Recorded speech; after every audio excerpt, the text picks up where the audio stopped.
Hello dear students, welcome back to my science class. Today I am going to continue with the chapter Physical and Chemical Changes. In our previous class we have already discussed about physical changes. What are the characteristics of the physical change, different examples of physical change from our practical life and so. Today we are going to learn about chemical change. So let's start. A change with which you are quite familiar is the rusting of iron. If you have kept any material made up of iron carelessly, you must have found that a brownish coat is formed on it.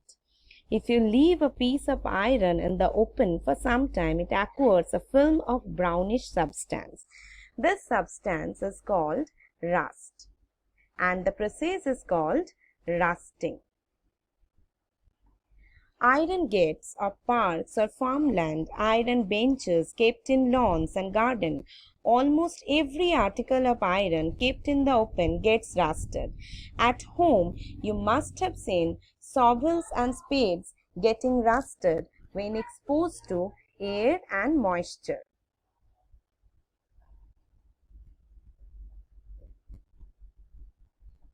In the kitchen, a wet iron pan tawa often gets rusted if left in that state for some time. Rust is not iron. It is different from iron on which it gets deposited.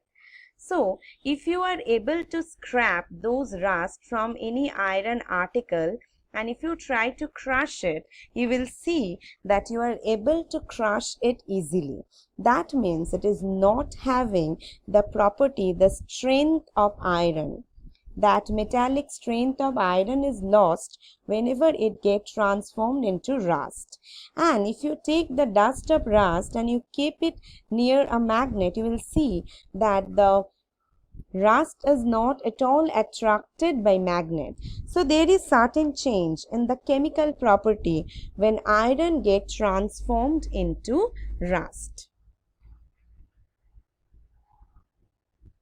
Let's see another activity. Activity 6.6 to be demonstrated by teacher. It is dangerous to look for a long time at burning magnesium ribbon. The teacher should advise children not to stare at burning ribbon. What we have to do?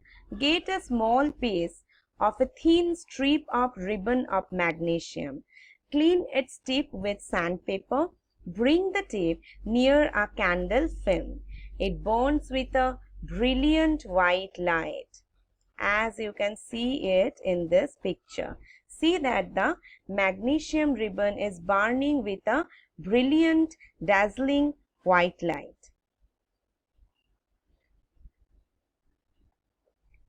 When it is completely burnt, it leaves behind a powdery ash.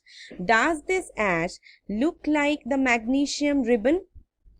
The answer is definitely no. To change, the change can be represented by the following equation. What is the equation? Magnesium plus oxygen equal to magnesium oxide. MgO represent magnesium oxide. Children, now you can understand that why I told you that we have to learn the formulas of the chemical compound so that we can write down these equations properly. And these equations here are not like mathematical equations. The arrows here represent that these two, magnesium and oxygen, are the reactant. These two react to form this product of magnesium oxide.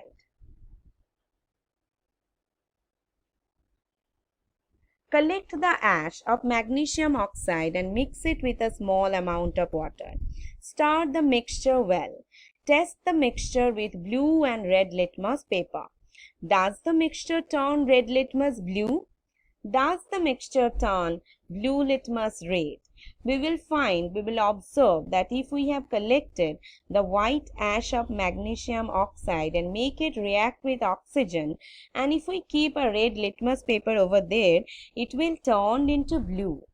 So, on the basis of this test, how do you classify the aqueous solution? Is it acidic or basic?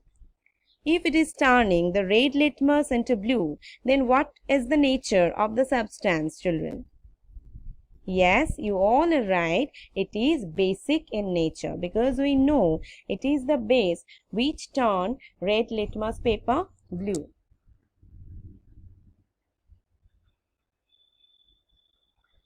On dissolving the ash in water, it forms a new substance. This change can be written in the form of following equation. What is the equation? Magnesium oxide, MgO plus water turns into magnesium hydroxide. If we keep a red litmus paper there, we will see that it is turned into blue in color. As you have already learned that magnesium hydroxide is a base in chapter 5. We have learned about milk of magnesia. All of us can remember. So magnesium oxide is a new substance formed on burning of magnesium. Magnesium hydroxide is another new substance formed by burning of magnesium oxide with water. So children, you have noticed that the characteristics of magnesium completely changed when it transformed into magnesium oxide and water. So definitely this is a change in the chemical composition and hence a chemical change. Activity 6.7 to be demonstrated by teacher. What we are doing? Dissolve about a teaspoonful of copper sulfate, blue vitriol in about a half cup of water in a glass tumbler or beaker. So copper will dissolve in water and form a blue colored solution. Add a few drops of dilute sulfuric acid to the solution. You should get a blue colored solution. Save a small sample of the solution in test tube or glass bottle. Drop nail or used shaving blade into the remaining solution. Wait for half hour or so. Observe the color of the solution. Compare it with the color of the sample solution saved separately.